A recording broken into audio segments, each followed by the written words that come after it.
Clearly, after 9/11, we took a very hard look in the United States, especially in DoD, at the vulnerabilities of our infrastructure, the critical infrastructure that we need to actually protect and defend the United States. So what we found is that in the areas of initial entry, chemical, biological, and nuclear protection, and first responder capability, that there was an enormous gap at our military bases. So we're given $1.5 billion and a one-page memorandum. And as you get that as a program manager, you can see that as an opportunity, which we did, or you can sit there and go, how the heck am I going to do this? And so that was, in fact, the genesis of the program, that one-page document giving authority to go and execute.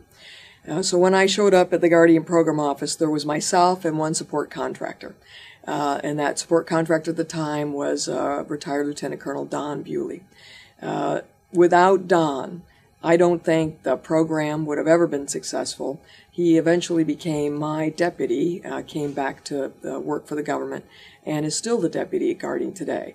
So that problem of not having any people to start, Don and I then started working requests to get some military people, as well as working with the Joint Chem Bio PEO staff to augment us as we were shaping that. In order to actually take a one-page document and turn it into something you could actually contract for, that took a lot of perseverance, a lot of partnerships with the other services, getting technical folks in the room, and then really brainstorming and challenging ourselves on what would it take to do a minimum level of protection for all of these joint bases.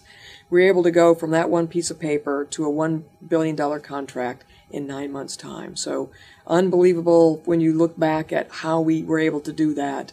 But the times were pressing us because of the vulnerabilities and the desire to get something done by all the military services. Even though we had their money, obviously they were judiciously watching how we were going to spend it.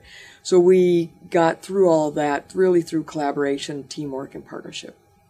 I think the greatest accomplishment of the program was we actually were able to protect first responders. Ended up to be about 100 key bases, and we were able to bring up the level of protection for those bases so that we knew that that not only was the base and the military operations there, but our families were safe, safer than they had been before 9/11 started. So you have to be adaptive and resilient. You have to know your capabilities that you can provide, and you try to be creative and innovative as you look at the challenges that will be presented, whether it be reducing your budget or giving you new functionality that you have to provide on the base.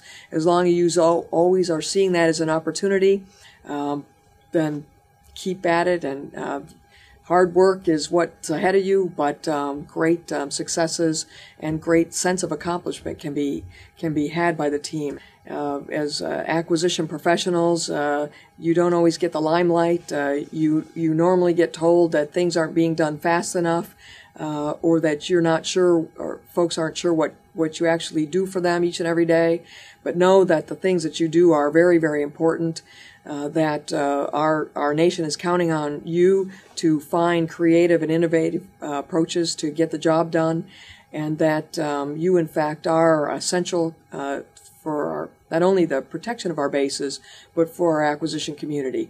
And so I just ask you to hang in there, and thank you again for what you do each and every day for the United States Army and the Department of Defense, and just keep at it. And I look forward to embracing some of the enhanced protection that you do on our bases as I either drive through the base or see some of your sensors out there, or go by the first responders on the base and see the incredible capabilities that you continue to provide. So again, thank you very much, and best of luck to each and every one of you, especially Don.